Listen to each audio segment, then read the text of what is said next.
Great. Well, we're here with Jonathan Spence, CEO of Xtracta, headquartered in Auckland, New Zealand. Hey, Jonathan, how you doing? Hey, good, thanks. How are you? Great to have you here. Please, could you tell us a bit about yourself and about Xtracta? Yeah, sure. So I guess I've always had a personal interest in IT, and Xtractor is actually my second company, which I started when I was 20. But I had run an IT company when I was at high school, and in that company I used to live next to a boarding house in the days before things like 3G and 4G and now 5G internet. And there was a whole lot of students at that boarding house for a local school. And the school that they were at only provided very filtered internet, as you could imagine. So my first business foray was to set up a bunch of antennas on the roof of my house and sell internet access to these students. I don't ask for what reason, but it was very popular. And yeah, it really sort of triggered my interest in business and also helped me to expand my IT skills. And then Xtractor actually came about from a family connection. So my mum was starting up a document scanning company here in New Zealand, and because of my IT skills that I had picked up from this business, I was asked by her to help set up her IT for her new company, and I did do that, and we tried many different products to help the scanning process. She wanted to differentiate herself in the market by also offering data extraction, which at that time was quite a unique proposition. Most people were just doing document scanning. And so I tried practically every product that was on the market, and ultimately I was pretty underwhelmed, and that led me to want to start Xtracta. So that was around 2010. I sold my previous company, and yeah, Xtracta was born. Okay, that's great. Well, sounds like a terrific story. Can you tell us a bit more about what Xtracta does? Sure. So Xtracta's focuses on providing the identification and extraction of data from what we call semi-structured documents. So there are, in our world, three major types of documents that we see. First being structured, which is like forms where the data is always in the same places, it's very consistent, etc. And there's been technology available for quite some time to extract data from those types of documents. On the extreme other end of the spectrum, we have what we call unstructured data. So that's just like free-form text. And in those cases, there isn't usually specific pieces of information as you would have on a form that you can extract. Perhaps within the text there could be, but it's much more difficult to find. And then in between, we have what we call semi-structured data, which is where you have documents that contain field value information, so very specific pieces of information. They're not within blocks of text. They're on a document, but often they'll be laid out in different ways. So that can be, for example, based on which company has created the document, what the type of document is, perhaps which countries it is in, because there are certain regulations for that document type in certain countries. So we really focus on that middle area, which is to capture data from semi-structured documents. Right. And so you've been going for quite a while. My understanding is that the core technology that you've developed is based on a machine learning AI type technology. Is that right? Yeah, that's correct. So when we started the company, actually, there was no preconception that this would be the direction that we went down. In 2010, when the company started, it was in the days before everyone was talking about AI, and that was many, many years later.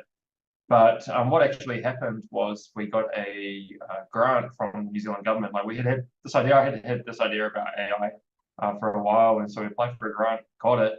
And then ultimately the government helped to fund our initial R&D, and we realized that as a company, our future would really be through the focus on machine learning and artificial intelligence. Yes, it's a critical piece. We've gone through different iterations. So what we built in the mid 2010s is now quite different to what we have today. The technology has moved forward, but at a conceptual level, in terms of technology, yeah, it's really important to what we do. Right. So a lot of people who didn't know about AI 2 years ago are now hearing all about it. So in simple terms, how is what you're doing different from, let's say, ChatGPT? Sure. So products like ChatGPT are designed to be very general. So they ingest large volumes of data from all around the place, and then allow people to interact with that data. Because it can be used for so many different uses, all the way from logical reasoning through to asking questions about specific things, it's quite broad and quite general. What we do has to be to take that same type of concept, so large language models, and alter them or train them in a very specific way that is highly conducive to finding data from these semi-structured documents. So there isn't the concept in our product of prompts, well, at least not yet. The prompt is defined by the user when they set up the system, and then the system is trained to extract based on those very specific prompts that the users have set up. So it's a similar technology as ChatGPT in many ways, but it's much more refined for our use case. Right. So how is business? You've been going for a while. Can you give us a bit of an outline of how Xtracta is doing? Sure. So one of the differences with Xtracta, and I guess a number of other tech businesses, is that we try and grow through our own natural growth rather than through taking major investment and growth that way. So we naturally grow every year, and we have done so since we first brought our product to market. But business is good, and so we typically would see year-on-year growth of at least 30% in our top line revenue.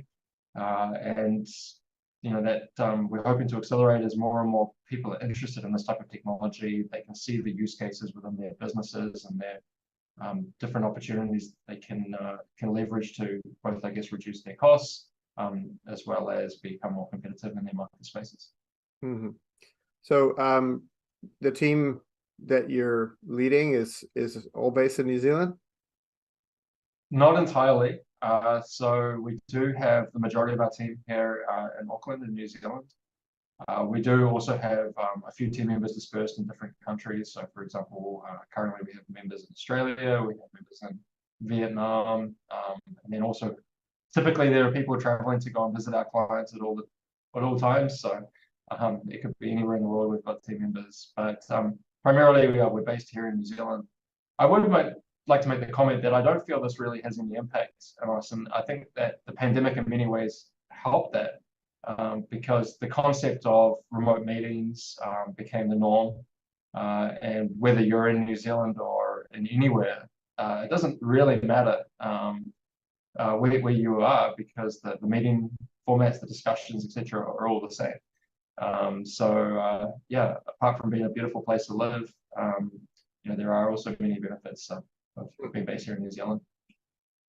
Right. And where are your customers based? Are they mostly close to home, or are they spread out all over the place? Or how does that work?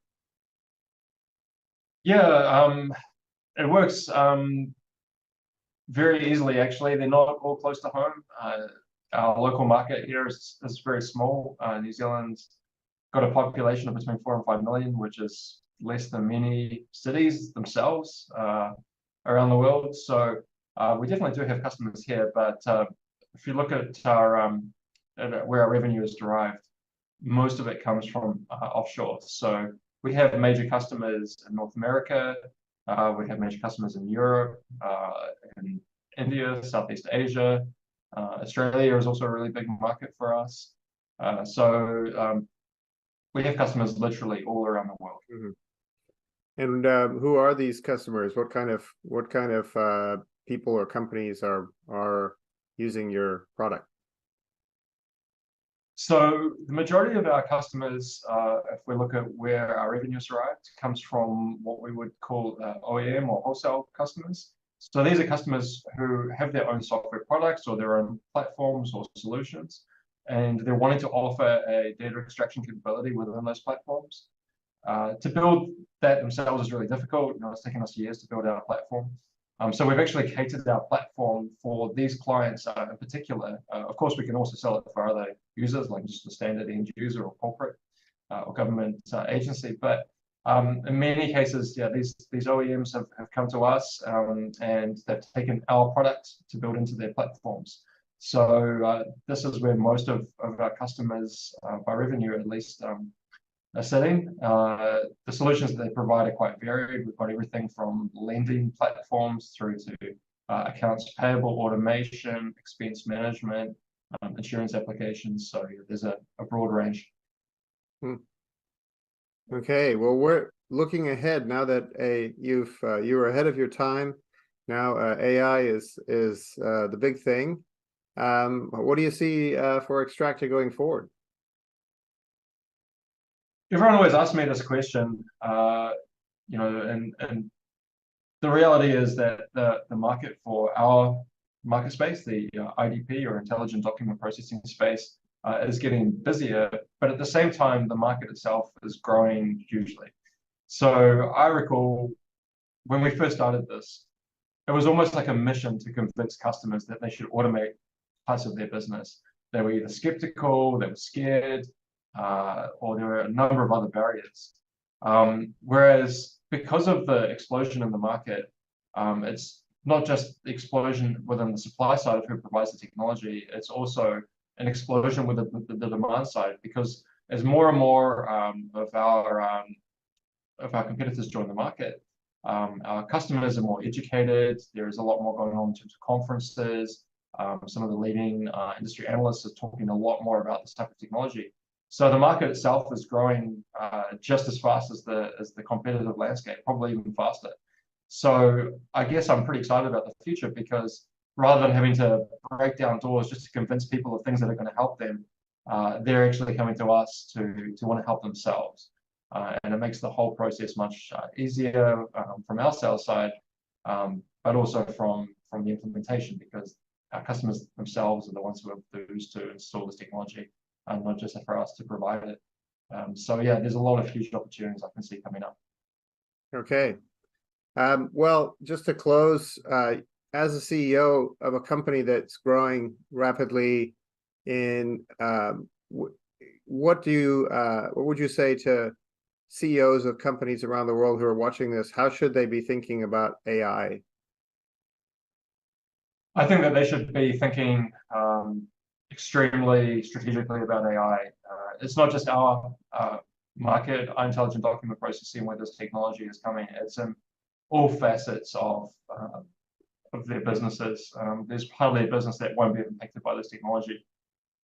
I guess as a technology person within a company, one of your key responsibilities is to be very aware of what is going on in the market, and not necessarily just the market, but also academic research in this area as well, because there's a lot of progression there too. So my key comment would be, think about your business, look at what is happening with this type of technology, and just have an imagination for what you can see as the possibilities, not necessarily the products that are available today, but what could be coming in the future.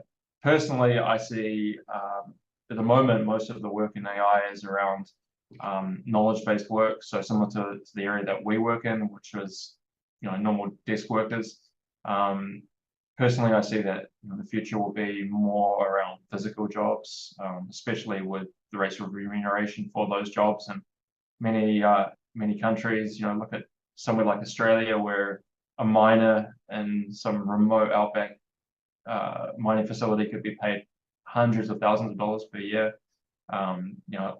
That's kind of a ripe space for automation. So yeah, have a think about not just what is on the market today, but what is going to be coming in the future. So thanks so much, Jonathan, for joining me for this conversation. It's been really interesting. I hope, I guess it's springtime in Auckland, so I hope you're enjoying that, and I look forward to continuing to learn about AI from you as we continue our conversation. So thanks very much. Thanks so much, Ian.